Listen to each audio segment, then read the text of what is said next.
Shalom jemaat yang dikasihi oleh Tuhan, dimanapun saat ini Anda berada. Jemaat Gereja Kristen Kalem Kudus Indonesia yang dikasihi oleh Tuhan. Kita hari ini bersyukur kepada Tuhan, boleh merayakan, memperingati ibadah kenaikan Tuhan Yesus ke surga. Kita bersyukur untuk diadakannya hari ini. Kita akan bersama-sama memulai ibadah pada pagi hari ini. Saya mengundang jemaat sekalian bangkit berdiri. Kita akan meneduhkan hati kita di hadapan Tuhan. Kita akan bersama-sama mempersiapkan diri untuk mengikuti ibadah kenaikan Tuhan Yesus di surga. Mari kita bersama-sama berteduh sejenak di hadapan Tuhan.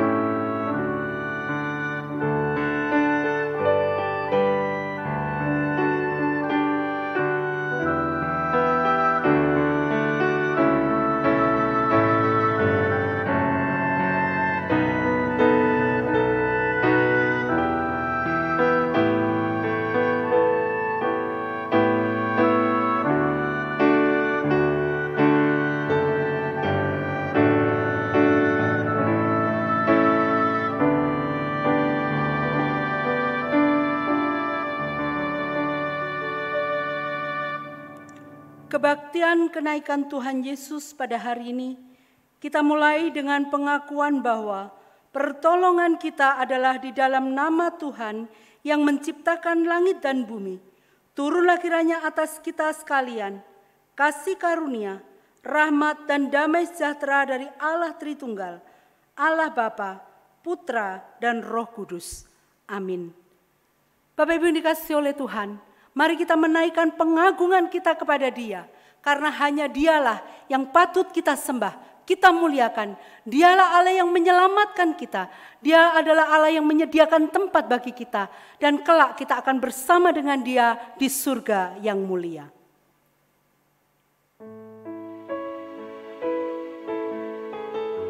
Nyanyi dan bersoraklah, mari kita naikkan puji-pujian kepadanya, karena hanya Dialah yang patut kita sembah, kita muliakan.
Setiap hari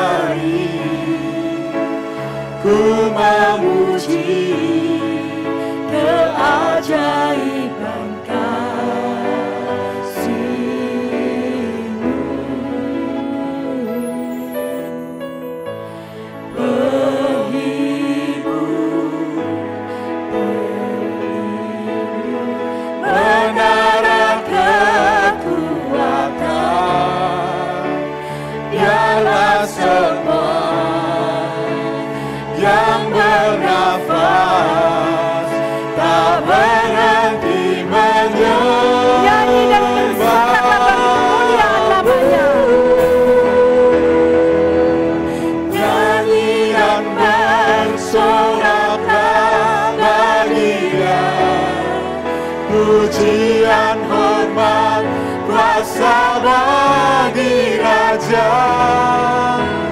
Gunung tunduk, laut bergelora, mendengar namamu. Ku bersuka atas perbuatanmu, selamanya ku kasihi Engkau Tuhan. Tiada janji seperti yang ada padamu.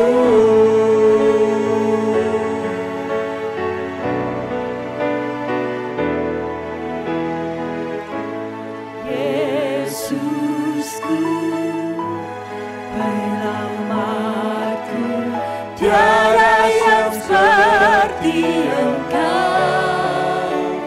Setiap hari ku memuji keajaiban kasih-Mu.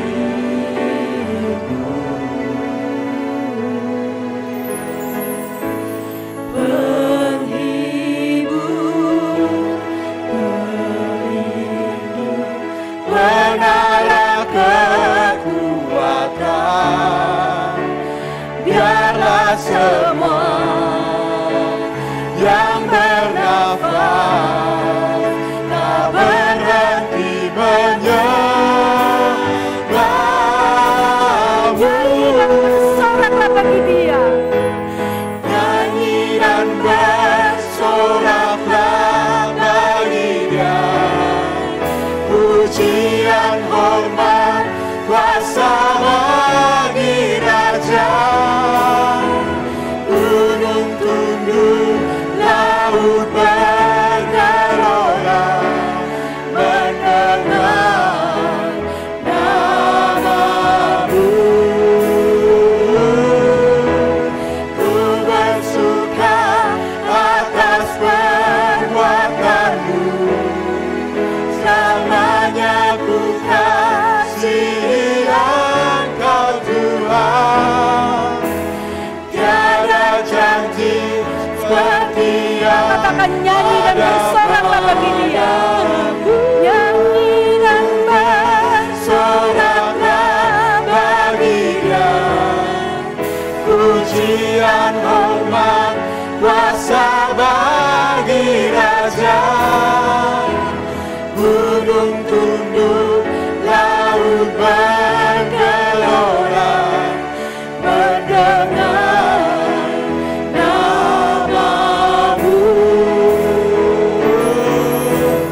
Ku bersuka atas perbuatanmu, selamanya ku kasihi Engkau Tuhan. Tiada janji seperti yang ada padamu. Tiada janji seperti yang ada padamu. Tiada janji seperti yang ada padamu.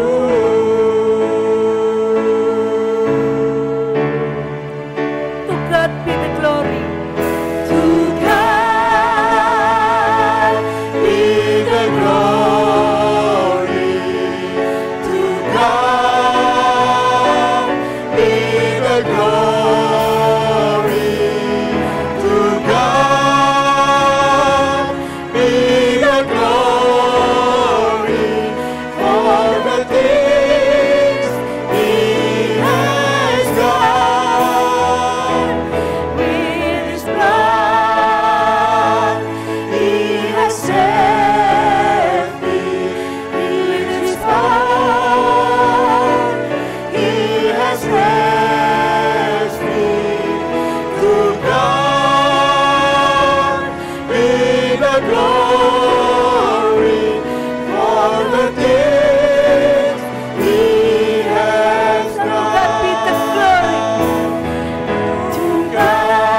kita berikan segala kemuliaan bagi nama-Nya. To God be the glory for the things He has done. Karena kasih dan kemurahan-Nya, darah-Nya dicurahkan untuk kita, kekuasaan-Nya membangkitkan kita.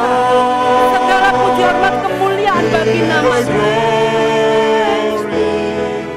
To God be the glory for the things He has done. He has done this year. He has done praise Him.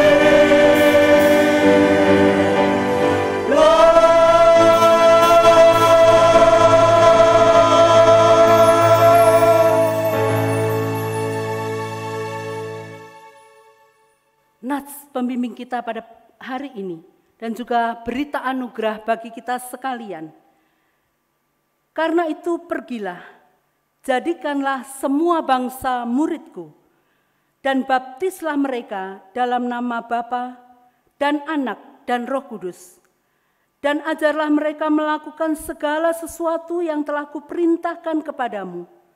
Dan ketahuilah, aku menyertai kamu senantiasa sampai kepada akhir zaman. Mari kita akan bersama-sama datang kepada Tuhan di dalam doa. Maha besar Allah Bapa kami yang bertahta di dalam kerajaan surga yang mulia. Sungguh Tuhan kami menaikkan, memuji, membesarkan nama-Mu. Oleh karena keagungan-Mu di bumi dan di surga. Sungguh Tuhan, Engkau adalah penguasa, pemilik alam semesta ini, termasuk juga hidup kami. Kami bersyukur dan berterima kasih. Pada hari ini, kami boleh memperingati kenaikan Tuhan Yesus di surga yang mulia. Kami bersyukur Tuhan, karena kasih-Mu yang begitu besar, Engkau rela mati bagi kami. Engkau rela Tuhan berada bersama-sama dengan kami di bumi yang penuh dengan dosa ini. Namun Tuhan, Engkau juga menunjukkan kekuasaan-Mu. Bangkit kembali dari antara orang mati. Sungguh kami bersyukur Tuhan, Engkau bersama dengan kami dan memberikan kami pengharapan.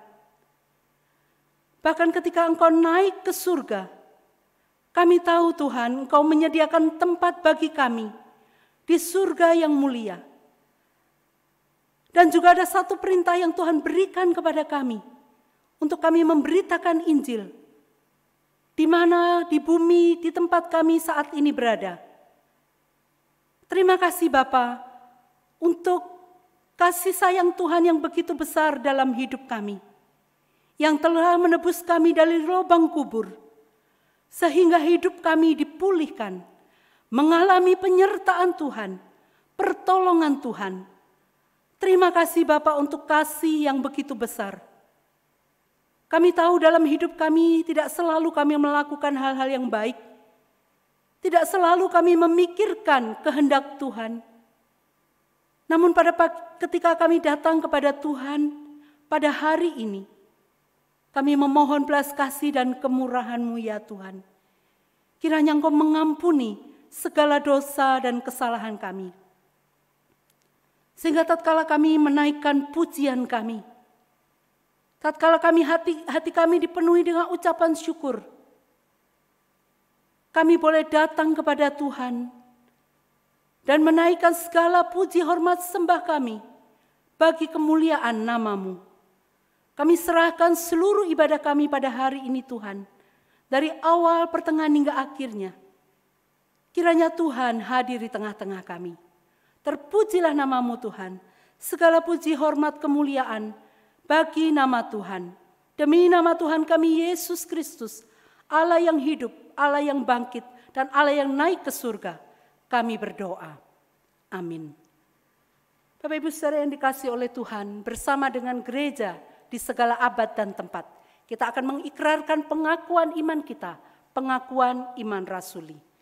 Aku percaya kepada Allah, Bapa yang Maha Kuasa, Khalik langit dan bumi, dan kepada Yesus Kristus, Anak-Nya yang tunggal Tuhan kita, yang dikandung dari Roh Kudus, lahir dari anak darah Maria, yang menderita sengsara di bawah pemerintahan Pontius Pilatus, disalibkan, mati dan dikuburkan, turun ke dalam kerajaan maut.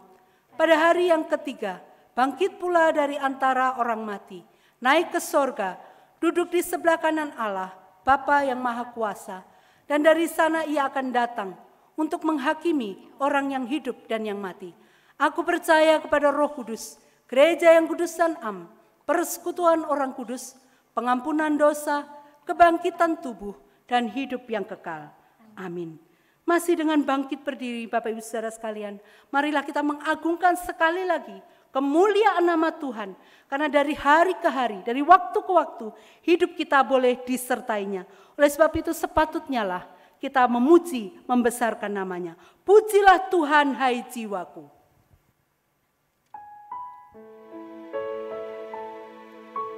Pujilah Tuhan hai jiwaku. Pujilah namanya dengan segenap hatiku. Pujilah namanya di tempat yang maha kudus. Pujilah Tuhan hai jiwaku.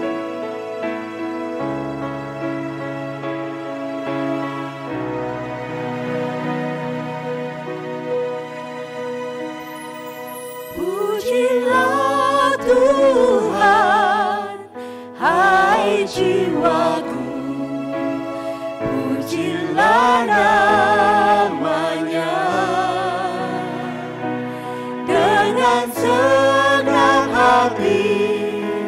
Ku sembah namamu yang kudus.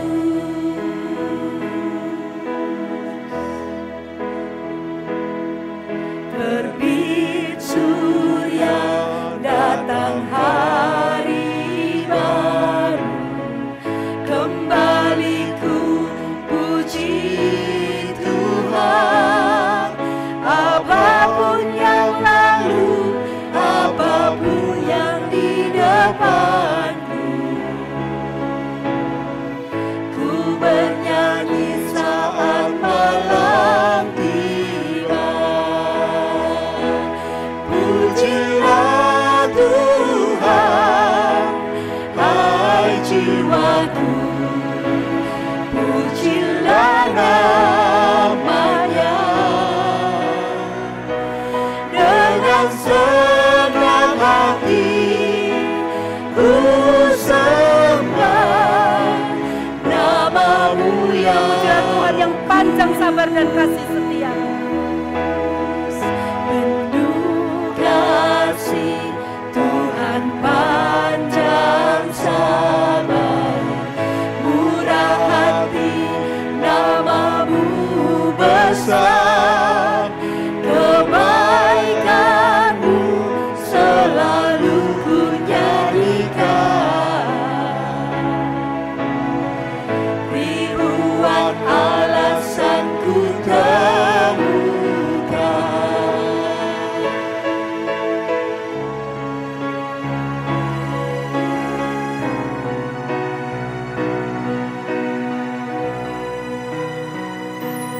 Pujilah Tuhan hai jiwaku. Pujilah namanya dengan senang hati. Ku sembah namamu yang kudus. Saat kekuatanku mulai lemah, tetap kupuji Tuhan. Saat kekuatanku mulai lemah, aku tiba di batas waktu. Tetap jiwaku terus memujimu. Ribuan tahun sampai Pujilah Tuhan Tuhan, pujilah namanya yang kudus. Sembahlah dia di tempat yang Pujilah Tuhan, hai jiwaku, pujilah namanya. Dengan senang hati ku sembah namamu yang kudus. Praise the Lord, oh my soul, oh my soul, worship His holy name. Sing like never before, oh my soul, I worship Your holy name. Bless the Lord, oh my soul, worship His holy name. Sing like never before, oh my soul, I worship Your holy name. I worship Your holy name. I worship Your holy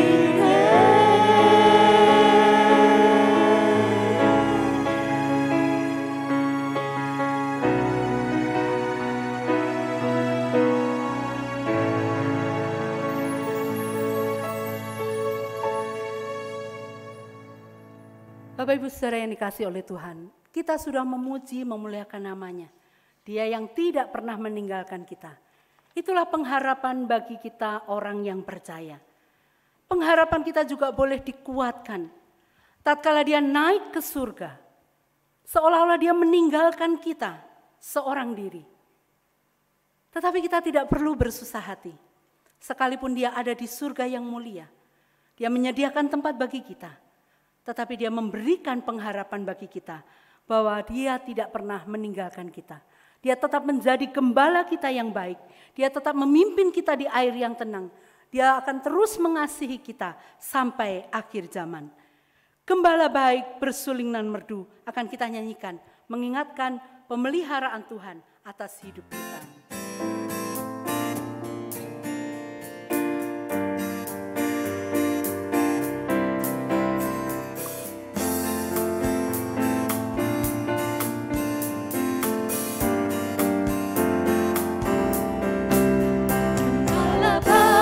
Bersuling dan merdu, membimbing aku pada air tenang, dan membalikkan aku berteduh di padang rumput hijau berkenan.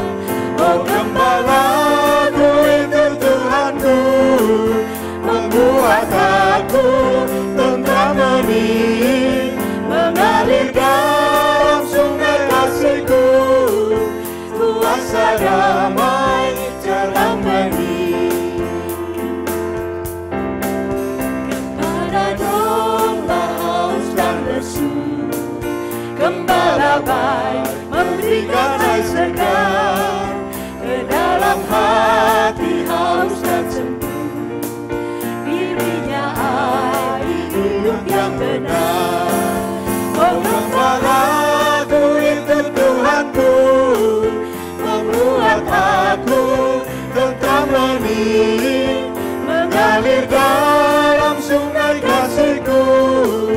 Kuasa damai jelang bening. Bapak Ibu Saudara yang dikasihi oleh Tuhan, janganlah kita takut dan gentar. Dia naik, dia tidak ada bersama-sama lagi dengan kita, tetapi dia terus menyertai hidup kita sampai kapanpun, karena dia adalah gembala yang tidak pernah mengingkari janjinya. Di jalan maut dalam sekalipun, ku tidak takut pada seteru, sebab gembala adalah teman dan juru selamat bagi diriku. Oh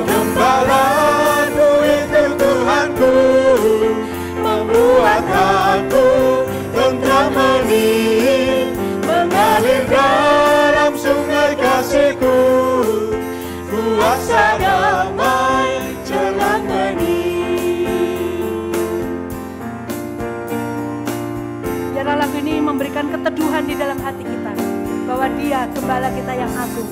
Sekalipun Dia di surga, Dia tetap menjadi gembala kita yang memimpin hidup kita, yang memberikan kita ketentraman. Jemaat yang dikasihi oleh Tuhan, bukan hanya berhenti ketika Tuhan memberikan kepada kita penyertaan, janjinya digenapi dalam hidup kita. Tetapi ada satu perintah yang tidak boleh kita lupakan. Perintah yang harus kita lakukan selama kita hidup di dalam dunia ini. Selama kita sebagai orang yang percaya akan kasih-Nya, kematiannya, kehidupannya, kebangkitannya, dan juga kenaikannya ke surga. Ada satu hal yang harus tetap kita lakukan sampai kita berjumpa kembali dengan Tuhan Yesus di surga yang mulia. Yaitu berita Injil yang harus kita beritakan kepada banyak orang, kepada orang-orang yang ada di sekeliling kita. Dan biar itu menjadi gaya hidup kita, kesukaan kita mengabarkan Injil Tuhan yang mulia. Kusuka mengabarkan.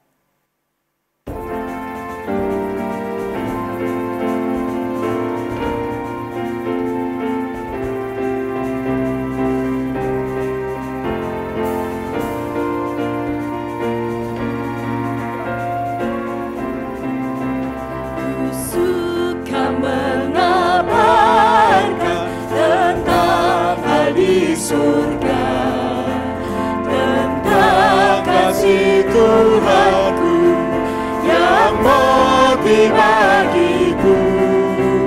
Ku suka mengabarkan tentang kuasa Injil. Selamatkan kaum berdosa, dapat hidup kekal. Mengabarkan Injil Tuhan yang mulia, kabarkan kasih Yesus dan keselamatannya.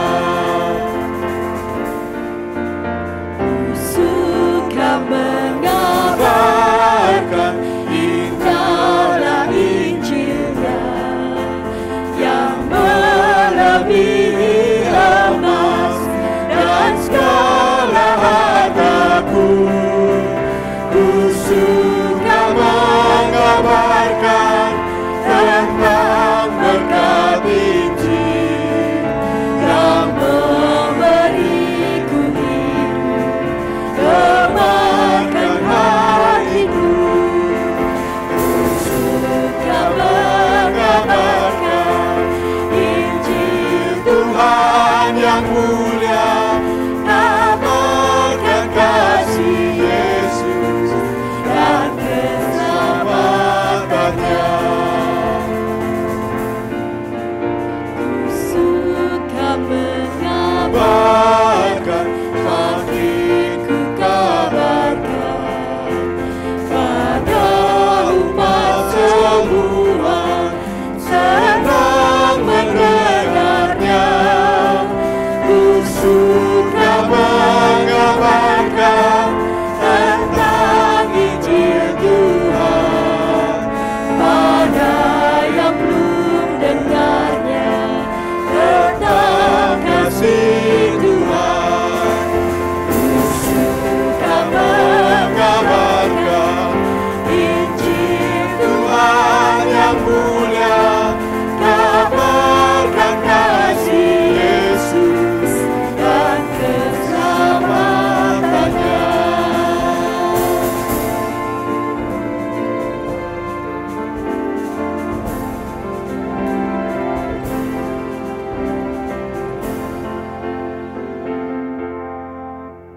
Kita akan bersama-sama mendengarkan firman Tuhan yang akan disampaikan oleh Bapak Pendeta Titus Lim. Waktu dan tempat disilakan. Shalom, jemaat yang dikasihi oleh Tuhan.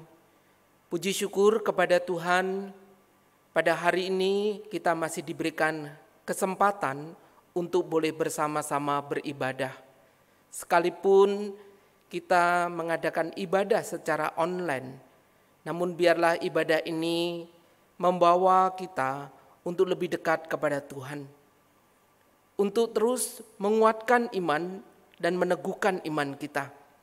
Terlebih pada hari ini kita juga bersama-sama beribadah untuk memperingati hari kenaikan Tuhan kita Yesus Kristus.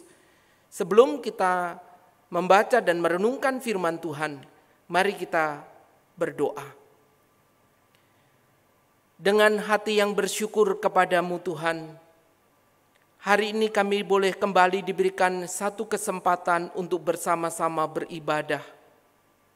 Di tengah segala keterbatasan yang terjadi, namun biarlah ibadah yang kami ikuti secara online membawa kami untuk lebih dekat kepada Tuhan, meneguhkan, menguatkan iman kami, dan memberikan pengharapan kepada kami sebagai anak-anak Tuhan. Tidak menghilangkan semangat kami untuk kami terus mengikuti ibadah secara online ini dengan baik dan setia. Terlebih pada hari ini, tatkala kami boleh bersama dengan umat Tuhan di seluruh permukaan bumi, hendak menyambut dan merayakan satu peristiwa besar yang penting, yaitu kenaikan Tuhan Yesus di surga yang mulia. Kiranya Tuhan memberkati secara khusus pada saat kami akan bersama-sama membaca, merenungkan firman Tuhan. Kami berdoa kiranya Allah Roh Kudus yang berkenan hadir dan memberkati setiap kami.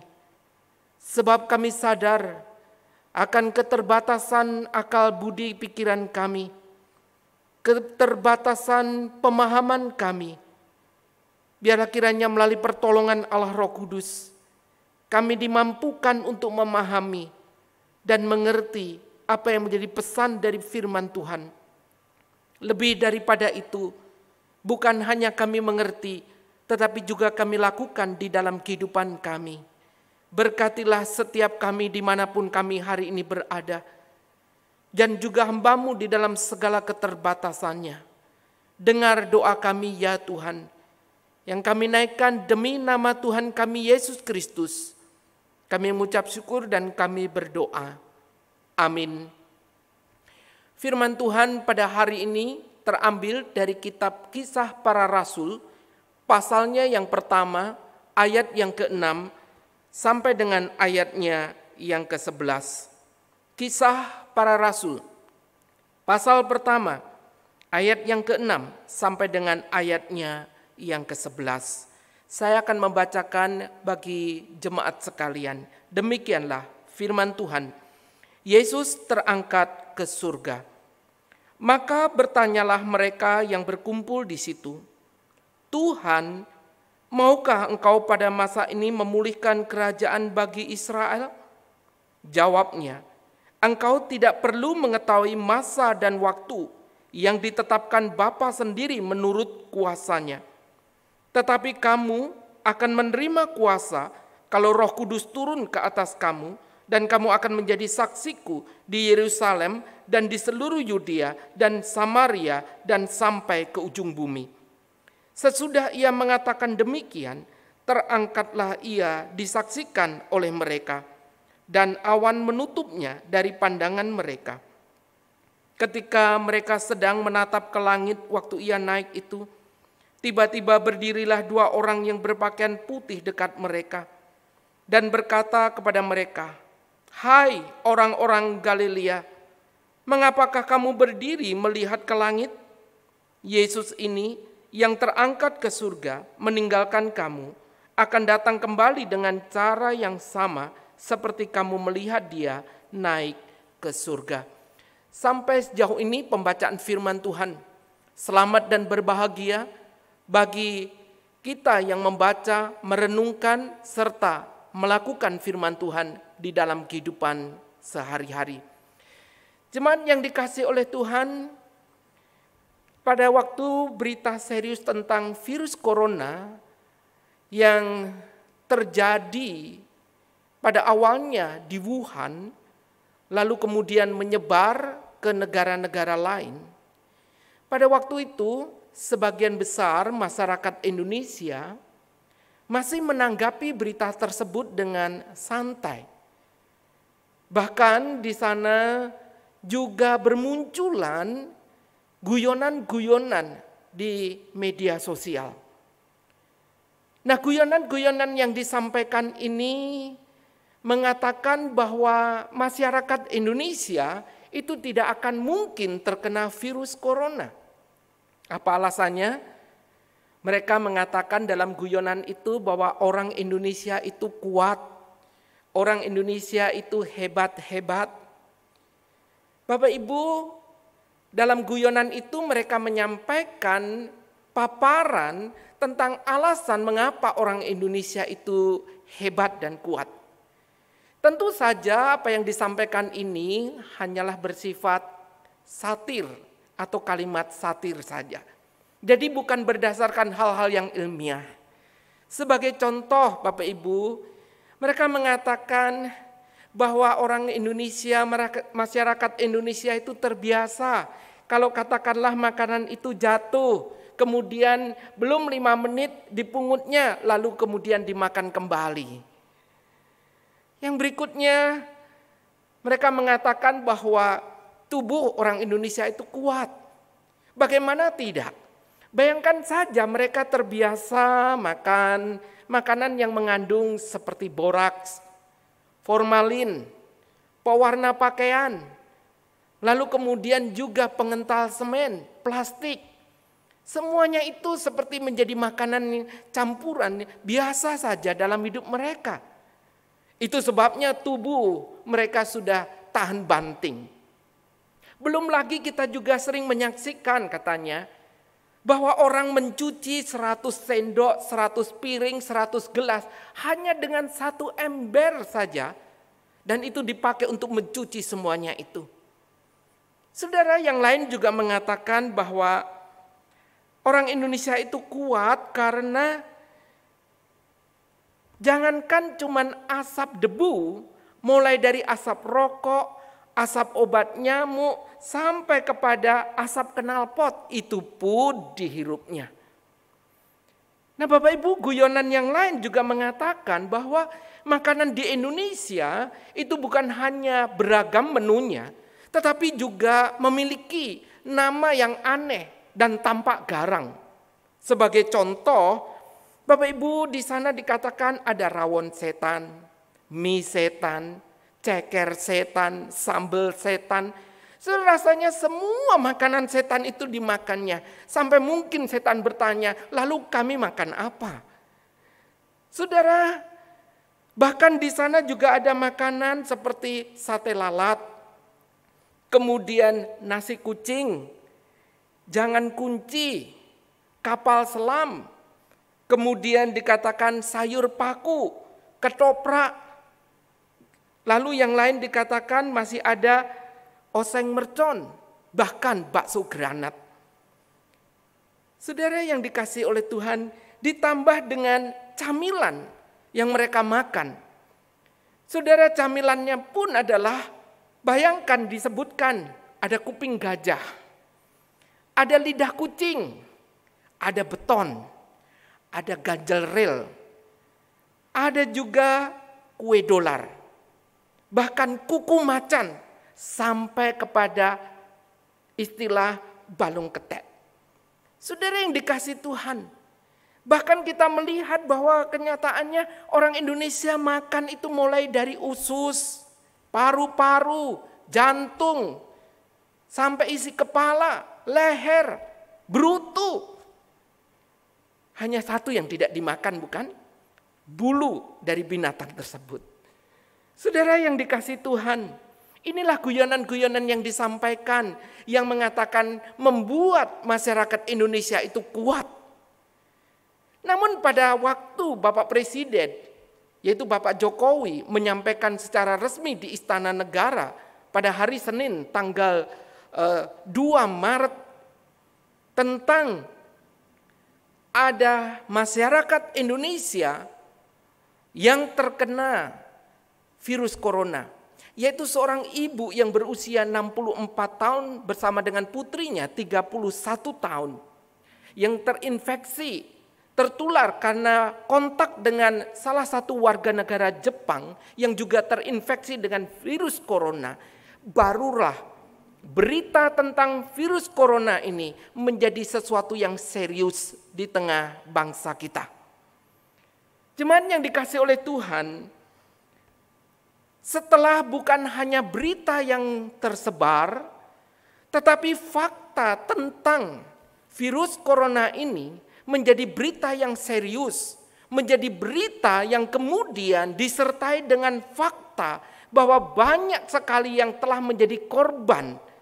Maka mulailah hari itu guyonan-guyonan tentang betapa kebalnya orang Indonesia terhadap virus ini mulai berhenti. Ini jelas karena masyarakat mulai menyadari bahwa keganasan virus corona ini cukup luar biasa. Korban sudah terlalu banyak. Bahkan di sana membuat orang-orang mulai tercelik betapa seriusnya penyakit ini atau virus ini, yang pada akhirnya orang mulai menyadari bahwa batas hidup dan mati itu begitu tipis. Dengan fakta inilah kemudian membuat masyarakat betul-betul bukan sadar akan bahaya virus ini, tetapi juga menimbulkan ketakutan. Jemaat yang dikasihi oleh Tuhan, ketakutan ini memang beralasan, tetapi belum lagi ditambah dengan berita-berita yang mengandung kebenaran, tetapi masih ada berita-berita hoax yang justru menimbulkan masyarakat Indonesia semakin takut. Baik ketakutan itu beralasan maupun ketakutan itu menjadi sesuatu yang berlebihan karena berita-berita yang tidak bisa dipertanggungjawabkan. Namun Bapak Ibu yang dikasihi oleh Tuhan, berbicara tentang ketakutan, ada salah satu buku inspirasi yang ditulis oleh Anthony de Mello. Buku tersebut berbicara atau bercerita tentang satu kali ada seorang musafir kafilah yang berjumpa dengan wabah yang tengah berjalan menuju ke Damaskus. Nah, di dalam perjumpaan ini, kafilah dengan wabah ini terjadilah pembicaraan. Satu kali si kafilah bertanya, "Hai wabah, mau kemana kamu?" Lalu si wabah berkata bahwa dia akan pergi ke Damaskus untuk merenggut 1000 nyawa. Jelas jawaban ini disampaikan dengan nada yang dingin. Kemudian si wabah melanjutkan perjalanan menuju ke Damaskus. Selang beberapa waktu kemudian kembalilah si wabah ini lalu berjumpa dengan kafilah tersebut. Lalu kafilah ini pada waktu berjumpa dia protes. Dia berkata, "Hai wabah, kenapa kamu merenggut nyawa 50.000 orang, bukan 1000 nyawa seperti yang kamu katakan?" Saya mendengar apa yang disampaikan oleh kafilah ini, si wabah menjawab, "Oh tidak, saya betul-betul hanya merenggut nyawa 1000, bukan 50.000. Lalu kafilah berkata, "Tapi kenapa ada 50.000 orang yang mati?" Saudara, si wabah kemudian menjawab bahwa dia betul hanya merenggut nyawa 1000 orang. Lalu dia berkata yang 49.000 itu mati dengan sendirinya, mati karena ketakutan. Saudara yang dikasihi Tuhan, ini adalah sekedar anekdot. Tetapi di sana ada pesan moral yang ingin disampaikan kepada kita. Bahwa ketakutan itu bisa berdampak hal yang fatal. Ketakutan bisa menghancurkan seseorang. Bahkan Bapak Ibu ketika kita berbicara ketakutan atau takut, siapa di antara kita yang tidak pernah takut? Siapa yang tidak memiliki rasa takut? Rasa takut bisa menghinggapi siapa saja tanpa pandang bulu. Entah saudara orang berpendidikan atau orang yang kurang berpendidikan. Saudara orang kaya atau orang yang sederhana.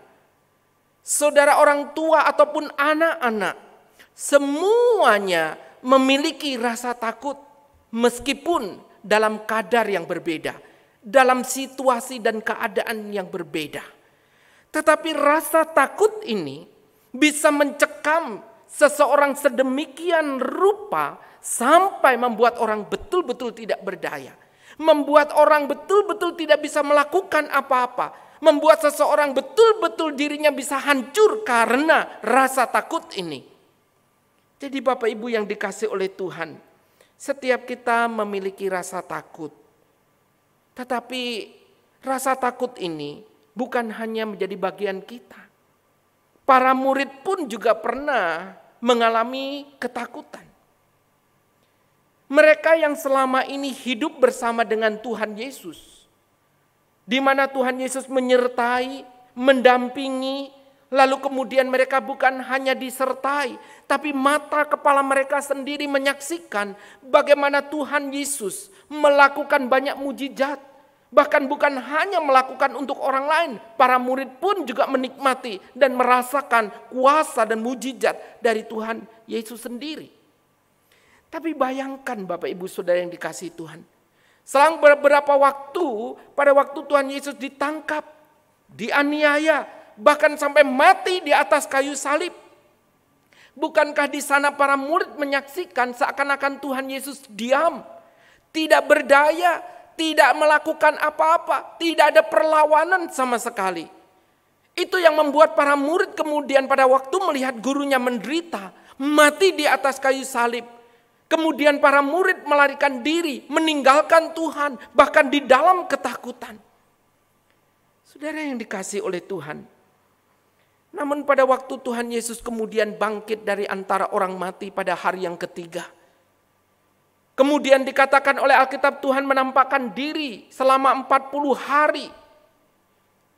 Dan di sana ketika Tuhan menampakkan diri, bukan hanya menampakkan diri, berbicara, tapi berdialog, bahkan makan bersama dengan mereka. Jelas ini adalah Tuhan ingin meneguhkan iman kembali para pengikutnya. Jelas di sini menjadi satu penghiburan bahwa Tuhannya adalah Tuhan yang hidup, Tuhan yang berkuasa atas kematian.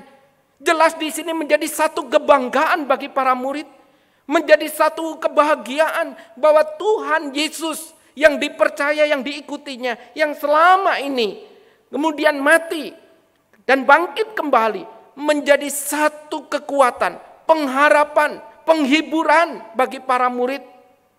Namun kisah Alkitab memberitahu kepada kita, pada saat-saat penampakan diri, pada akhirnya Tuhan Yesus pun kemudian menyampaikan kalimat-kalimat perpisahan kepada para muridnya. Jemaat yang dikasihi Tuhan, tentu hal ini membuat mereka kembali terkejut, bukan?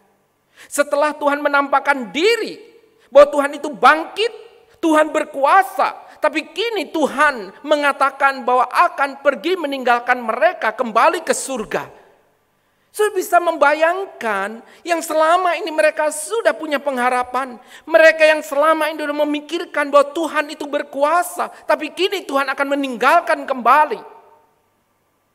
Saudara yang dikasihi Tuhan, jelas apa yang ada di pikiran mereka bukan hanya terkejut, tetapi mereka akan memikirkan kembali bagaimana mereka akan menjalani hari-hari mereka di dunia yang keras ini. Dunia yang menolak Tuhan Yesus, menolak para pengikutnya. Jelas di sini mereka juga takut ketika mereka nantinya akan berhadapan dengan para pemimpin agama. Berhadapan dengan Raja Herodes, berhadapan dengan Pilatus, berhadapan dengan orang-orang yang selama ini menentang, membenci, melawan Tuhan Yesus.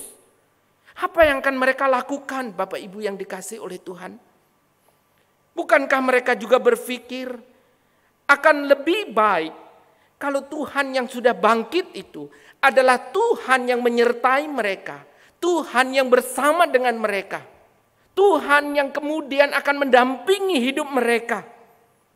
Bahkan seperti yang dikatakan dalam ayat yang ke-6, kalau memungkinkan Tuhan membangun kembali kerajaan di dunia ini, di mana Tuhan Yesus menjadi raja, Tuhan akan menghancurkan semua para musuhnya. Tuhan akan menjadi penguasa di dunia ini. Itu yang ada di benak dan pikiran para murid ketika melihat Tuhan kenapa harus naik ke surga. Jemaat, pertanyaan yang sama mungkin juga ada di dalam benak kita. Kalau begitu kenapa Tuhan yang sudah bangkit itu harus naik ke surga? Mengapa Tuhan harus meninggalkan murid-muridnya, meninggalkan kita? Saudara, mungkin itu yang ada di pikiran kita juga. Bukankah lebih baik kalau Tuhan Yesus itu tinggal di dalam dunia ini, Dia akan menyertai orang-orang percaya, dan di situ akan banyak orang percaya dan mengikut Tuhan Yesus. Di sana para pengikutnya akan menjadi damai, memiliki sukacita, memiliki kebahagiaan oleh karena mereka bersama dengan Tuhan yang berkuasa itu. Dan dengan kata lain kita bisa katakan bahwa Tuhan bisa menjadi backing hidup mereka. Mereka bisa mengandalkan Tuhan. Mereka bisa berpaut kepada Tuhan karena Tuhan yang diikutinya adalah Tuhan yang berkuasa. Bukankah dengan naik ke surga justru Tuhan akan dilupakan oleh para pengikutnya? Saudara, ada begitu banyak pertanyaan dalam diri para murid dan juga mungkin kita. Kenapa Tuhan mesti naik ke surga? Tapi Bapak Ibu yang dikasih oleh Tuhan, kenaikan Tuhan Yesus ke surga merupakan peristiwa yang sangat penting dari seluruh rangkaian karya keselamatan Allah. Mulai dari kelahiran, kematian, sampai kebangkitannya. Dan di sini kita melihat kelahiran Tuhan Yesus di dalam dunia ini tidak akan pernah ada gunanya kalau Tuhan yang lahir ini tidak pernah mati di atas kayu salib. Tetapi Tuhan yang mati di atas kayu salib dan turun ke dalam dunia orang mati tidak akan pernah ada gunanya kalau Tuhan yang mati ini tidak pernah bangkit. Tetapi Tuhan yang bangkit juga tidak akan pernah ada gunanya kalau kemudian Tuhan tidak naik ke surga. Saudara, bukan hanya naik ke surga, tapi ketika naik ke surga, Dia pun berjanji akan datang menjemput orang-orang percaya. Jadi kebangkitan Tuhan Yesus, kenaikannya ke surga, merupakan satu rangkaian karya keselamatan yang begitu penting. Bahkan kenaikan ke surga menunjukkan bagaimana kuasa kemuliaan dari Tuhan Yesus itu sendiri. Jemaat yang dikasih oleh Tuhan, jadi apa relevansi dari kenaikan Tuhan Yesus bagi mereka dan bagi kita? Yang pertama, kenaikan Tuhan Yesus untuk menyediakan tempat bagi kita. Kenaikan Tuhan Yesus adalah untuk menyediakan tempat bagi kita. Hal ini dinyatakan di dalam kitab Injil Yohanes pasalnya yang ke-14. Sebelum Tuhan Yesus menderita, mati di atas kayu salib, Tuhan Yesus sudah menyatakan kepada para pengikutnya, para muridnya, bahwa Dia akan naik ke surga untuk menyediakan tempat bagi orang percaya. Jemaat yang dikasihi Tuhan, ini merupakan satu penghiburan yang besar, bukan? Tuhan Yesus bukan hanya menebus orang percaya, tapi Tuhan juga menyediakan satu tempat bagi orang percaya tatkala nantinya Tuhan menjemput kembali ke surga yang mulia. Sudah, ini adalah satu pengharapan yang besar bagi kita orang percaya. Tuhan Yesus yang datang ke dalam dunia adalah Tuhan yang datang dari surga yang mulia. Sehingga pada waktu Dia datang dan kemudian kembali ke surga, Dialah yang tahu jalan menuju ke surga itu. Dia itu sebabnya Tuhan berkata, "Akulah jalan, akulah kebenaran, dan akulah hidup itu." Dan disinilah Bapak Ibu menunjukkan bahwa Tuhan Yesus yang datang itu satu hari akan kembali dan menyediakan tempat bagi saudara dan saya yang percaya kepadanya. Ini adalah satu penghiburan Bapak Ibu. Ini adalah satu pengharapan bagi kita sekalian. Dalam dunia yang tidak menentu. Dalam dunia yang jelas-jelas rumah kita yang sementara ini. Di mana kita satu hari kelak akan kembali berkumpul dengan saudara-saudara kita di dalam Tuhan. Di sanalah Tuhan berada. Di sanalah Tuhan memerintah. Di sanalah kita boleh bersama dengannya. Terkadang pada waktu kita kehilangan orang-orang yang kita kasihi, apa yang menjadi pengharapan kita? Pengharapan dan kekuatan kita adalah bahwa di dalam dunia ini memang ada perpisahan. Tapi di dalam dunia yang sementara ini kita tahu kita pun penuh dengan kesulitan dan penderitaan, bukan? Namun disitulah kita sadar bahwa Tuhan hadir menyediakan tempat bagi kita. Saudara yang dikasihi oleh Tuhan, kita patut bersyukur kepada Tuhan. Beberapa waktu ini kita pun menyaksikan bagaimana tahun ini menjadi sesuatu yang berbeda pada waktu di mana Presiden menyatakan bahwa untuk masalah mudik itu dibatasi dan dihimbau oleh karena masalah virus corona ini. Itu sebabnya diharapkan untuk menahan diri tidak mudik. Bapak Ibu Saudara yang dikasihi oleh Tuhan, ini menjadi tradisi tahunan di tengah-tengah bangsa kita, bukan? Bagaimana orang-orang berjuang biasanya untuk bisa pulang, bertemu dengan sanak famili, kembali ke rumah, menjadi satu impian, menjadi satu kerinduan yang luar biasa. Sampai orang rela berdesak-desaan, rela berjuang menempuh perjalanan yang sangat jauh, bahkan terkadang membahayakan, demi dan untuk bisa pulang berkumpul dengan keluarga. Saudara, lebih daripada itu, kita orang-orang percaya, rumah kita bukan di dunia ini. Rumah kita adalah bersama dengan Tuhan di surga yang mulia. Bukankah harusnya di tengah perjuangan hidup, di tengah kerasnya hidup di dunia ini, di tengah hidup yang terkadang tidak berpengharapan ini, kita patut bersyukur kepada Tuhan. Kita punya rumah yang harusnya itulah rumah yang kita rindukan. Rumah di mana kita bersama dengan Tuhan. Dan inilah janji yang Tuhan berikan, bahwa pada waktu Dia naik ke surga, Dia menyediakan tempat bagi saudara dan saya. Yang kedua, kenaikan Tuhan Yesus menyatakan adanya perintah penting untuk pekabaran Injil. Kenaikan Tuhan Yesus menyatakan adanya perintah penting untuk pekabaran Injil. Sebelum Tuhan Yesus terangkat ke surga, Tuhan Yesus memberikan pesan kepada murid-muridnya. Di dalam Injil Markus pasal 16 ayat 15. Di sana dikatakan, lalu Ia berkata kepada mereka, pergilah ke seluruh dunia, beritakanlah Injil kepada segala makhluk. Lalu kemudian Matius pasal 28 ayatnya yang ke-19.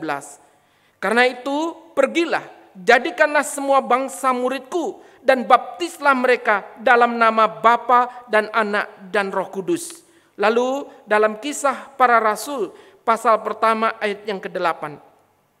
Tetapi kamu akan menerima kuasa kalau Roh Kudus turun ke atas kamu, dan kamu akan menjadi saksiku di Yerusalem dan di seluruh Yudea dan Samaria dan sampai ke ujung bumi. Saudara, ini merupakan kutipan-kutipan firman Tuhan berkaitan apa yang Tuhan Yesus sampaikan sebelum Tuhan Yesus naik ke surga. Ini berarti ada satu tugas, perintah, amanat yang Tuhan sampaikan kepada para pengikutnya sebelum Tuhan Yesus meninggalkan mereka. Dengan kata lain, perintah ini adalah sebuah keharusan, bukan pilihan boleh atau tidak boleh. Perintah ini merupakan satu hal yang harus dikerjakan oleh para pengikutnya, oleh orang-orang yang percaya kepada Tuhan Yesus. Jadi di sini bukan sekedar pilihan, tapi merupakan keharusan untuk memberitakan kabar baik. Nah, Bapak Ibu, apakah hal tersebut sudah menjadi bagian yang menguasai, yang menjadi gaya hidup, yang menjiwai hidup kita? Tatkala kita boleh mengenal dan percaya kepada Tuhan Yesus, Tuhan dan Juru Selamat kita secara pribadi. Sudah berapa lama kita menjadi orang percaya? Sudah berapa lama kita menjadi orang Kristen? Tapi pernahkah dalam perjalanan hidup kita menjadi orang percaya, kita pernah berkata seperti Rasul Paulus, celakalah aku kalau aku tidak memberitakan Injil. Bapak Ibu, saya percaya kalau hidup di dalam kehidupan kita sebagai orang percaya, kita merasakan kasih, pertolongan, keselamatan, anugerah dari Tuhan, maka di sana kita tidak akan tinggal diam. Mulut kita tidak akan pernah tahan untuk tidak mengatakan kabar baik kepada orang-orang di sekitar kita. Pernahkah kita berkata, celakalah aku kalau aku tidak memberitakan Injil itu? Bapak Ibu Saudara yang dikasihi oleh Tuhan, sangat ironi bukan? Seringkali orang Kristen lelah, gereja lelah, bukan karena memberitakan Injil, bukan karena rajin mengabarkan kabar baik. Gereja dan orang Kristen seringkali lelah karena bertikai. Seringkali di sana banyak mengkritik sana sini, berbicara tentang gosip, berbicara tentang keburukan orang lain. Tetapi di situ orang Kristen tidak memberitakan kabar baik. Orang Kristen berdiam diri untuk kabar baik. Saudara yang dikasihi oleh Tuhan, sampai kapan? Tidak pandang bulu berapa lama saudara menjadi orang percaya. Tidak peduli berapa lama saudara menjadi orang Kristen. Tidak peduli apa jabatan saudara. Tapi selama saudara dan saya tidak pernah mengabarkan kabar baik, saudara, pantaskah kita menyebut diri sebagai pengikut Kristus? Yang jelas-jelas dia memberitakan perintah kepada saudara dan saya untuk mengabarkan kabar baik itu. Tapi berapa banyak kita sudah mengabarkan kabar baik itu? Saudara, Bapak John Stott sebagai seorang hamba Tuhan dan penulis buku teologi, di sana beliau pernah berkata, dalam banyak hal gereja itu bukanlah tempat yang sunyi. Dentuman alat-alat musik menggema di ruang ibadah. Suara-suara pujian memenuhi ruang ibadah. Bahkan di sana dikatakan khotbah yang berapi-api juga menggema di dalam ruang ibadah. Bahkan sampai canda tawa itu masih berlanjut di tempat parkir. Beliau berkata, pada dasarnya gereja bukanlah tempat yang sunyi dan sepi, tetapi ada hal yang ironi, di mana keheningan itu terjadi di gereja. Apa maksudnya Bapak Ibu yang dikasihi oleh Tuhan? Di atas semua suara yang menggema, yang begitu meriah, begitu ramai, ada satu keheningan di mana ketika orang Kristen justru berhenti berbicara tentang kabar baik, berbicara bersaksi tentang kabar baik. Saudara yang dikasihi oleh Tuhan, inilah keheningan yang keliru di dalam kehidupan orang percaya. Bersaksi merupakan panggilan dan tugas yang diberikan oleh Tuhan Yesus kepada kita sekalian. Di sana bukan hanya sekedar lewat kata-kata, bukan, tetapi melalui seluruh kehidupan saudara dan saya. Kehadiran kita dimanapun kita berada hari ini, melalui kesaksian di mana orang melihat siapa saudara dan saya ini. Bukan sekedar label orang Kristen, tetapi saudara dan saya hadir menunjukkan kesaksian yang hidup dan nyata. Saudara, masa pandemi COVID-19, bersyukur kepada Tuhan ada begitu banyak anak Tuhan yang masih bisa hadir menjadi berkat dan menjadi saksi Tuhan. Di sana gereja anak-anak Tuhan bisa berbagi. Mereka meringankan penderitaan orang di sekitar, berbagi kepada orang-orang di luar gereja. Di sana gereja hadir untuk menjadi berkat di tengah kondisi yang sulit.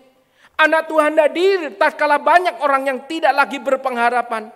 Di sana orang hadir tatkala dunia terasa begitu gelap. Di sana orang Kristen hadir tatkala banyak orang yang menangis.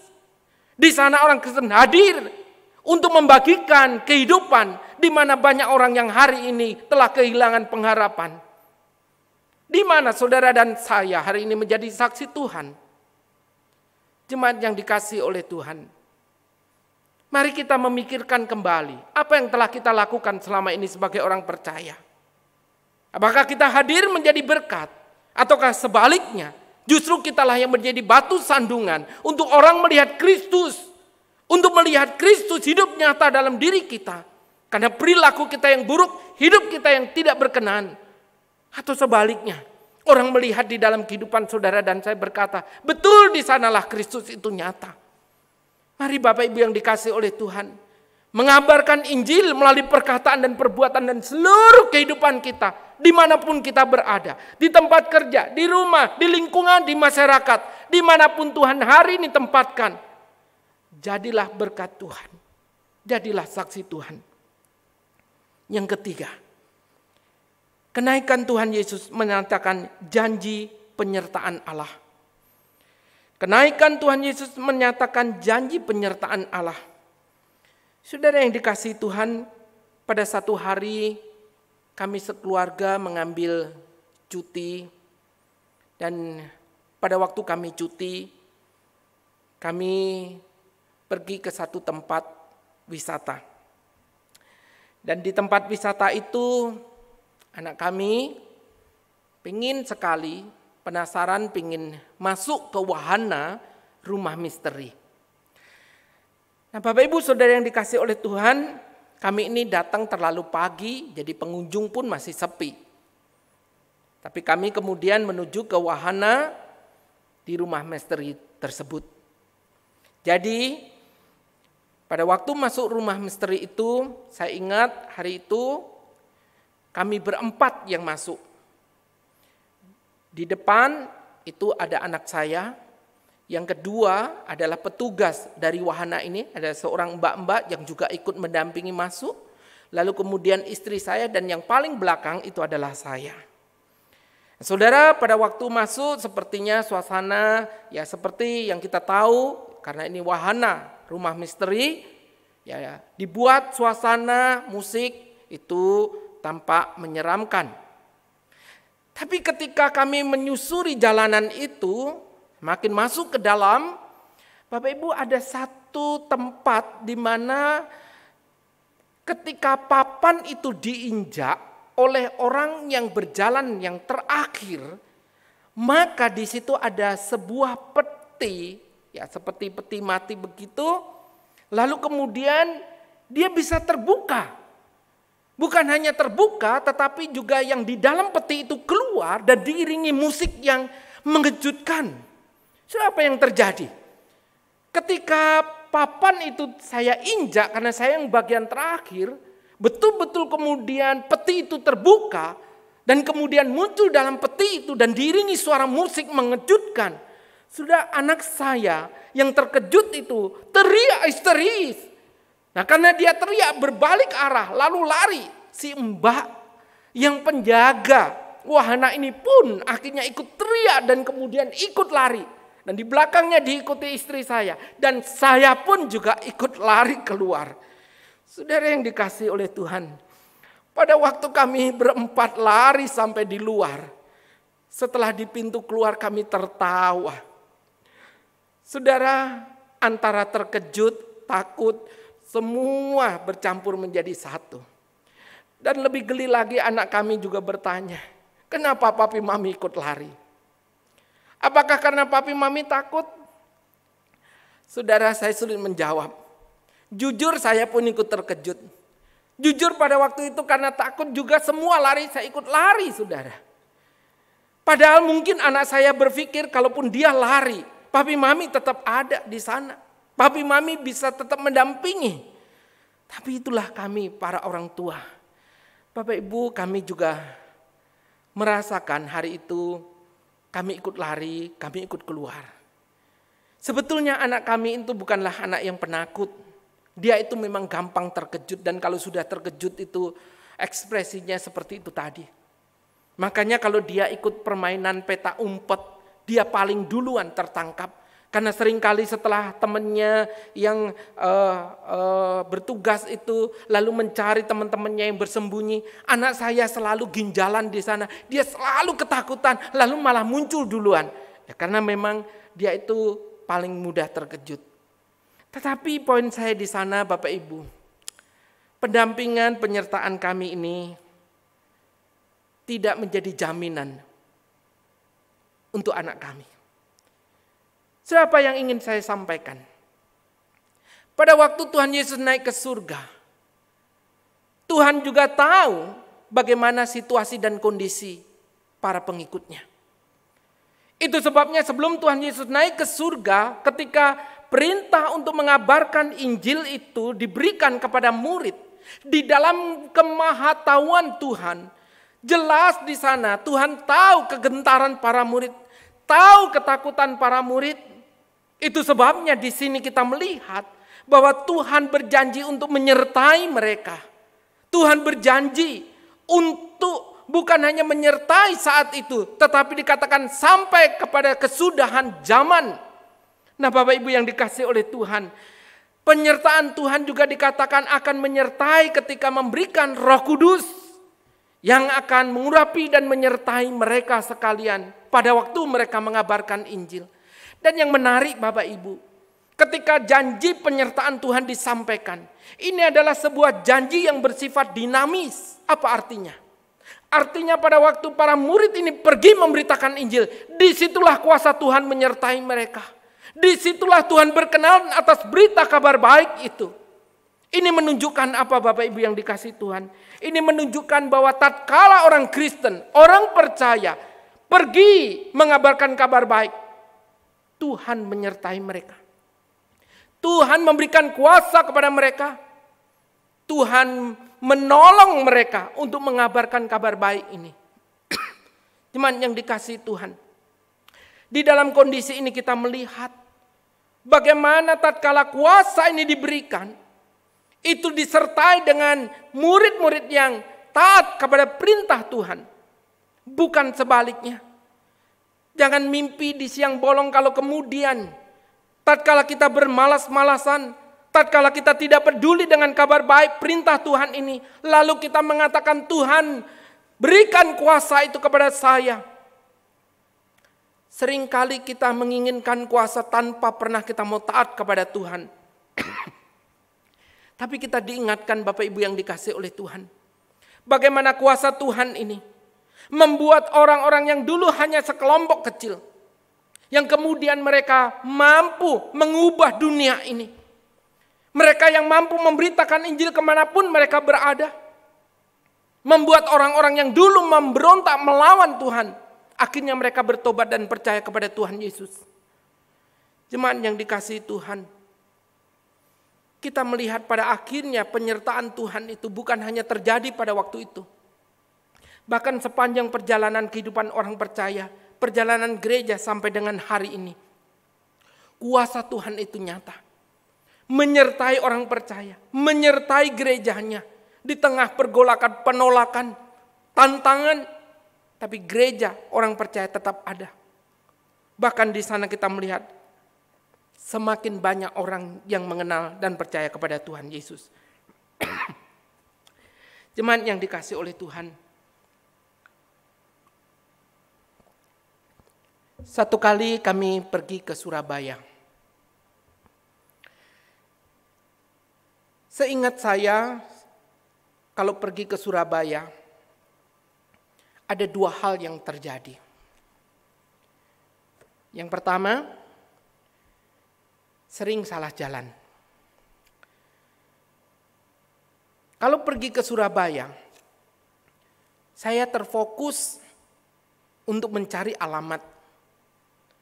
Tapi pada akhirnya di sana membuat saya akhirnya tidak melihat rambu-rambu lalu lintas.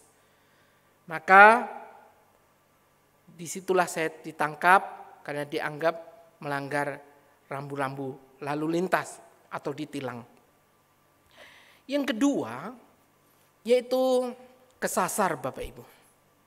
Kesasar. Untuk pergi ke Surabaya menjadi pergumulan tersendiri karena dua hal ini. Kalau tidak ditilang, ya kesasar. Dan satu hari kami pernah pergi bersama dengan seorang sahabat dan juga disertai oleh istri saya, Bu Marta. Hari itu belum marak dengan GPS. Belum ada Google Map. Kami hanya memakai map atau peta manual itu. Tujuan kami adalah Surabaya Kota untuk menghadiri seorang rekan yang ditabiskan menjadi pendeta. Tapi di dalam perjalanan itu istri dan sahabat kami ini membaca peta secara manual dan saya yang menyetir mobil tersebut. Sudah tahu. Mereka lah yang mengatakan belok kanan, belok kiri, lurus dan seterusnya. Saya hanya mengikuti arahan tersebut. Tapi lama-lama rupanya kendaraan kami ini tidak menuju ke arah Surabaya Kota, tetapi justru menuju ke daerah yang namanya Gresik. Kami baru sadar bahwa kami itu salah, saudara. Dan pada akhirnya ketika salah ini, saudara, kami pun sadar ini kembali kami kesasar. Sehingga pada waktu kami setelah bertanya kepada orang-orang menuju ke tempat yang kami cari, dan ketika tiba di tempat penabisan pendeta, acara pun sudah selesai atau sudah bubar. Saudara, pengalaman pergi ke Surabaya memang menjadi satu pengalaman yang membuat saya pribadi itu ada ketakutan. Karena sering kali ada dua hal yang tadi saya katakan. Tapi satu hari pada waktu bulan Oktober yang lalu, saya dari Jawa Tengah atau dari Jogja berangkat ke Malang. Dan pada waktu itu kami melewati jalan tol mulai dari arah Solo terus menuju ke arah tol Surabaya, menuju tol Malang. Jujur saja, kembali perasaan takut itu menyertai dalam diri saya. Sehingga setiap kali kami berhenti di rest area, kami mencoba bertanya kepada petugas, kepada orang-orang yang kami lihat plat mobilnya L. Siapa tahu mereka memberi arahan kami harus masuk ke tol yang mana di Surabaya sampai kepada tol di Malang. Tapi rupanya dari rest area satu ke rest area yang lain kami bertanya, jawaban itu bisa berbeda-beda Bapak Ibu. Petunjuknya pun berbeda-beda. Sampai pada akhirnya hari semakin gelap karena kami memang berangkatnya sudah siang dan sempat hujan lebat, jadi kami cukup lama di salah satu rest area. Sehingga pada waktu kami hendak menuju rest area yang terakhir sebelum masuk tol Surabaya itu, semakin saya gelisah, semakin kami ini takut untuk kesasar kembali. Apalagi hari sudah semakin malam. Ketika di rest area terakhir itulah Bapak Ibu, istri saya bertanya kepada seseorang yang sedang ada di dalam mobil, duduk di tengah dengan pintu yang terbuka.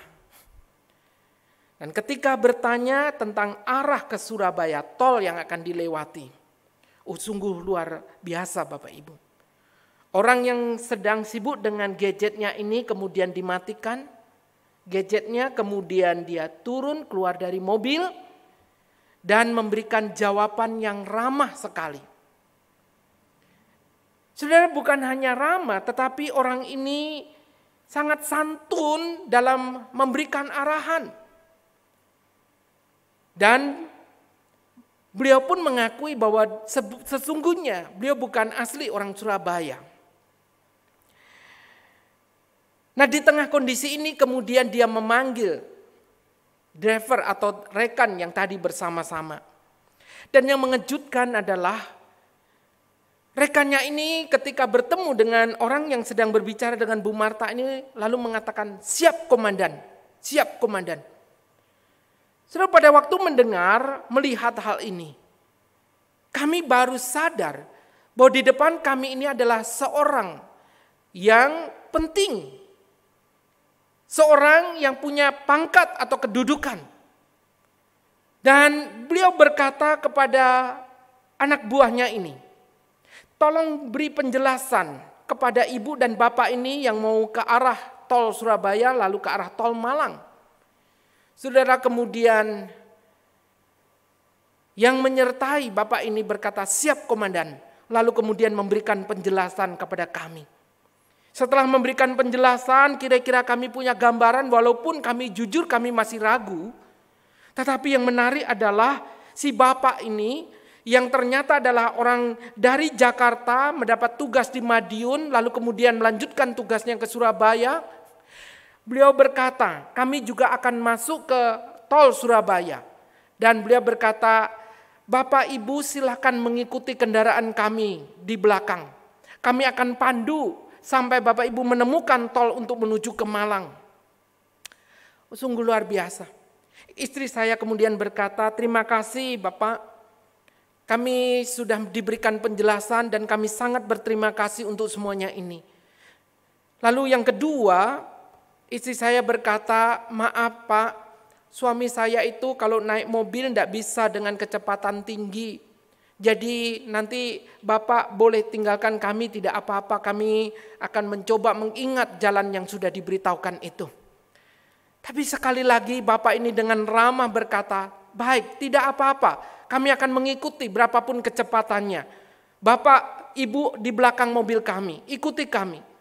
Saudara yang dikasih oleh Tuhan, setelah kami sama-sama meninggalkan rest area itu, rupanya Bapak ini kemudian keluar dari rest area, berjalan menuju tol masuk Surabaya dengan kecepatan yang stabil, dan saya pun bisa mengikutinya. Sampai kemudian betul-betul masuk tol Surabaya. Dan akhirnya singkat cerita, kami bisa menemukan tol ke arah Malang dan kami bisa tiba di Malang dengan baik.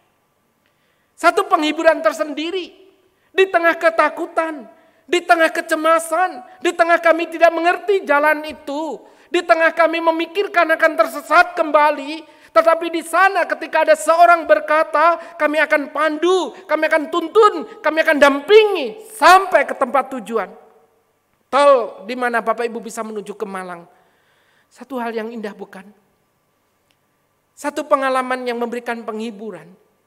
Bahwa itu adalah seorang yang begitu ramah dan baik memberitahu kepada kami, mendampingi kami. Lebih daripada itu Bapak Ibu yang dikasihi Tuhan. Hari ini kita memiliki Tuhan yang bukan hanya mati, bukan hanya bangkit naik ke surga. Tapi Tuhan yang sama adalah Tuhan yang menyatakan janjinya untuk menyertai saudara dan saya di dalam menjalani hidup ini, di dalam menempuh perjalanan di dalam dunia ini. Dan itulah yang menjadi penghiburan bagi kita. Persoalan hidup, masalah hidup kita, bukanlah seorang diri kita menghadapinya. Kita boleh bersama dengan Tuhan. Tatkala gereja berjuang, anak Tuhan berjuang untuk terus dengan setia mengabarkan kabar baik. Dengan setia kita hidup seperti yang Tuhan inginkan. Kita tidak sendirian, kita bersama dengan Tuhan yang sudah naik ke surga, yang menyertai saudara dan saya. Dan bukan hanya berjanji, tapi kuasanya, penyertaannya boleh ada sampai dengan hari ini. Syukur kita naikkan kepada Tuhan. Hari ini Tuhan Yesus naik ke surga bukan meninggalkan saudara dan saya, gerejanya sebagai yatim piatu. Tapi di sanalah kita melihat Tuhan yang sudah naik ke surga adalah Tuhan yang hidup, yang berkuasa, yang juga bukan hanya berjanji, tapi memang menyertai umatnya, gerejanya sampai dengan hari ini. Puji syukur kepada Tuhan. Biarlah kiranya peristiwa kenaikan Tuhan Yesus, janji, perintahnya, kita boleh lakukan dengan setia, dengan memegang janji dari Tuhan kita, Yesus Kristus. Semoga Tuhan memampukan, meneguhkan, dan memberkati kehidupan kita untuk dengan setia mengabarkan kabar baik, menjadi berkat dimanapun kita berada, dan melalui hidup saudara dan saya, nama Tuhan semakin dipermuliakan. Amin. Mari kita berdoa. Kami menaikkan syukur dan terima kasih kepadamu Tuhan. Hari ini firman Tuhan boleh kembali kami baca dan kami renungkan. Bersama dengan peringatan hari kenaikan Tuhan Yesus di surga yang mulia. Biarlah kiranya firman-Mu ini boleh terus mengingatkan kami. Mengingatkan panggilan kami sebagai orang-orang percaya. Bahwa Tuhan yang sudah menyelamatkan kami adalah Tuhan yang juga memerintahkan untuk kami memberitakan kabar baik dimanapun kami berada, di waktu dan kesempatan yang Tuhan sediakan. Kami mohon belas kasihan-Mu Tuhan, teguhkan dan kuatkanlah iman kami untuk menjadi saksi-saksi Tuhan yang baik. Terlebih daripada itu kami juga bersyukur karena Tuhan juga memberikan pengharapan kepada kami sebagai orang-orang percaya kepadamu. Biarlah Tuhan, inilah yang menguatkan perjalanan iman kami. Di dalam kami mengikut dan melayani Tuhan. Di tengah kondisi dan keadaan apapun yang terjadi dalam setiap diri kami. Kami tidak berjalan seorang diri. Kami bersama dengan Tuhan. Kami ada bersama dengan Tuhan. Dan kami mohon belas kasihan-Mu. Baik kami pribadi maupun gereja. Tuhan, biarlah kami terus dengan setia melakukan apa yang menjadi tugas dan tanggung jawab kami. Dan kami percaya kuat kuasa-Mu lah yang akan menyertai kami. Dan kami percaya Tuhan, Engkau yang akan menolong kami dengan kuat kuasa dari pertolongan Allah Roh Kudus. Terpujilah nama-Mu Tuhan. Berkati dan tolong setiap kami dengan setia melakukan apa yang Tuhan perintahkan. Dan dengan hati yang taat dan takut akan Tuhan. Terpujilah nama-Mu. Demi nama Tuhan kami Yesus Kristus, kami mengucap syukur dan kami berdoa. Amin. Demikianlah Bapak Ibu yang dikasihi oleh Tuhan, firman Tuhan yang boleh kita renungkan pada hari ini. Selamat memperingati hari kenaikan Tuhan Yesus. Tuhan memberkati. Demikianlah firman Tuhan yang boleh kita dengarkan pada hari ini. Kiranya firman Tuhan ini terus memberikan kita pengharapan dan juga perintah untuk melaksanakan pemberitaan Injil boleh kita lakukan dengan setia. Bapak Ibu yang dikasihi oleh Tuhan, hari ini kita juga diberikan kesempatan untuk membawa persembahan kita kepada Tuhan. Persembahan yang Bapak Ibu kumpulkan dapat diberikan atau ditransfer kepada masing-masing gereja di mana Bapak Ibu beribadah. Biarlah persembahan ini adalah persembahan yang lahir dari hati kita yang terdalam, memberikan yang terbaik kepada Tuhan, semua bagi kemuliaannya. Kita akan membawanya dengan menyanyikan pujian bagi Yesus Tuhanku.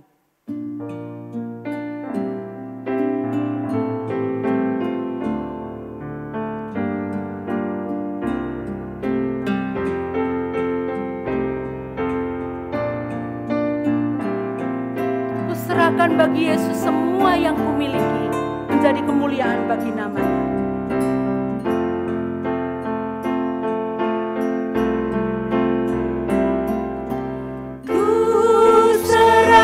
Bagi Yesus semua yang kumiliki, pikiran perbuatanku, ku serahkan bagi Yesus, bagi Yesus, bagi Yesus, bagi Yesus, bagi Yesus Tuhanku, bagi Yesus, bagi Yesus, bagi Yesus Tuhanku. tanganku serahkan bagi Yesus. Tanganku serahkan bagi Yesus, tiap langkah ikutmu. Mataku pandang Yesus, mulutku memuji Bagi Yesus, bagi Yesus, bagi Yesus, bagi Yesus Tuhanku, bagi Yesus, bagi Yesus, bagi Yesus Tuhanku.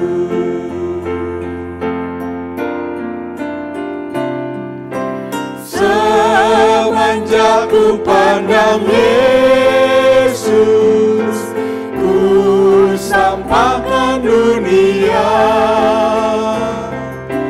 Bila ku ingat salibmu, kau menjadi milikku.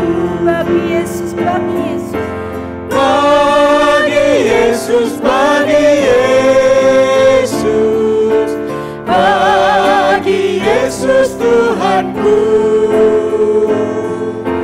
bagi Yesus, bagi Yesus, bagi Yesus Tuhanku.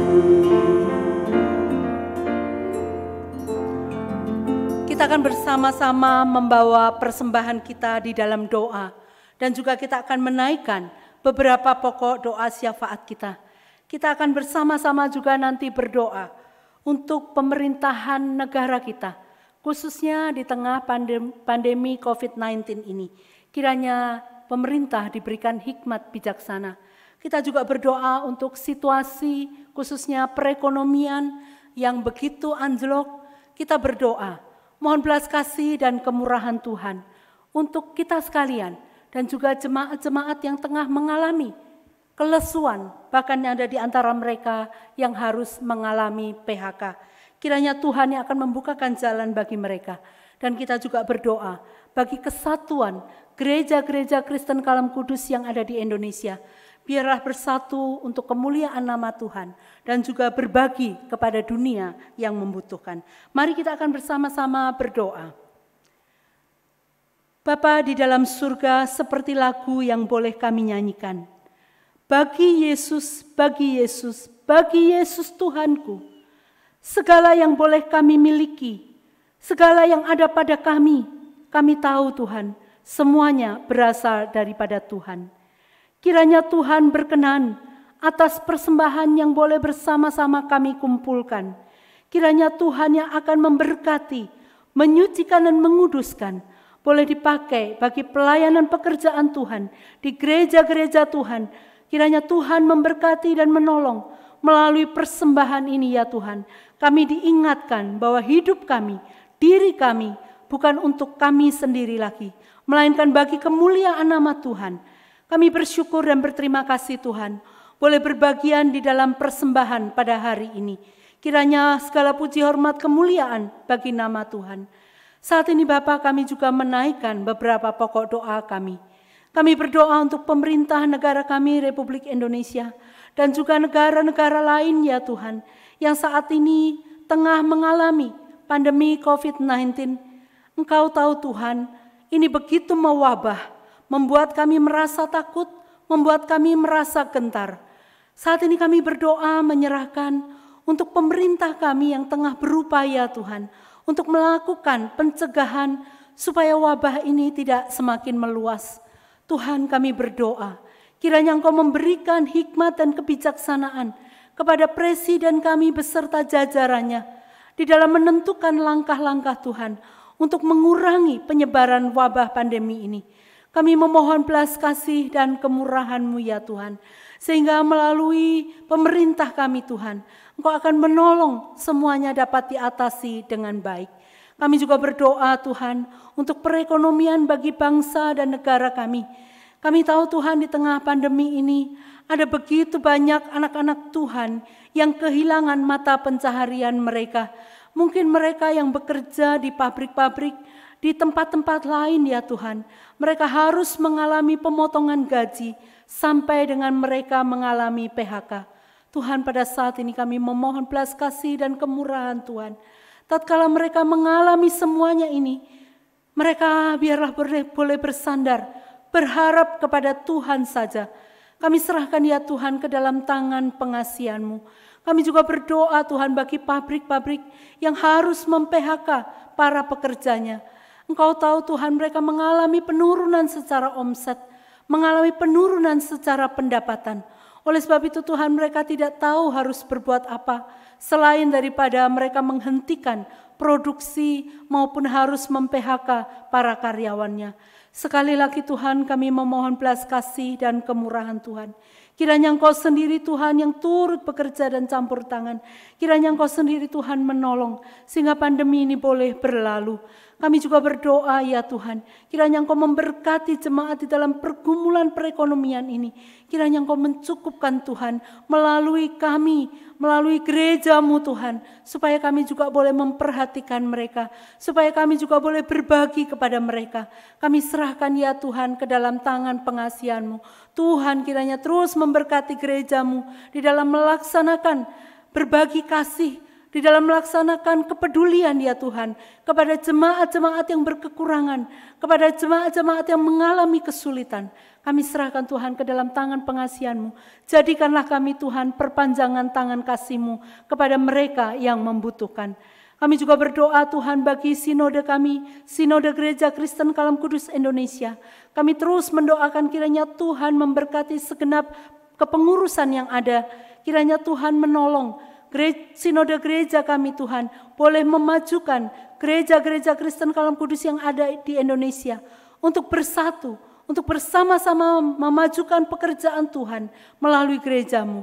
Kami serahkan ya Tuhan, biarlah Gereja Kristen Kalam Kudus Indonesia tetap di dalam visi misi yang Tuhan taruh, yang Tuhan berikan, sehingga kami juga boleh bersatu bersama-sama untuk melaksanakan.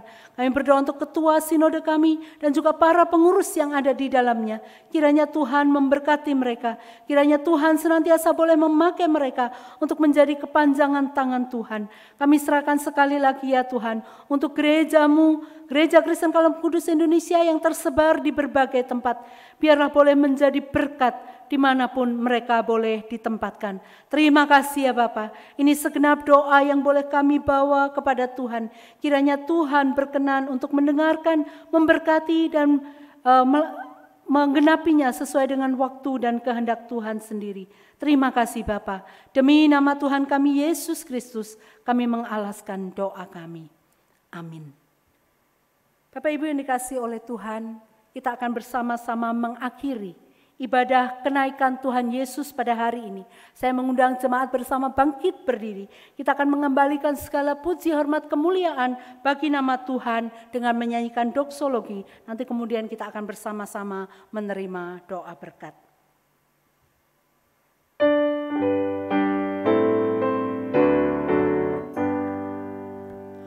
Puji Allah Bapa Putra, puji Allah Roh Kudus, ketiganya yang esa, pohon selamat sumber berkat. Amin. Jemaat yang dikasihi oleh Tuhan, sekarang kembalilah di dalam kehidupan saudara masing-masing sesuai dengan bidang dan panggilan yang Tuhan berikan. Arahkanlah hatimu kepada Tuhan, terimalah berkat-Nya. Semoga Allah sumber pengharapan dan kasih karunia memenuhi kamu dengan segala sukacita dan damai sejahtera dalam iman kamu dan yang telah memanggil kamu dalam Kristus kepada kemuliaan yang kekal, akan melengkapi, meneguhkan, menguatkan, dan mengokohkan kamu, dan supaya oleh kekuatan Roh Kudus kamu berlimpah-limpah dalam pengharapan. Amin.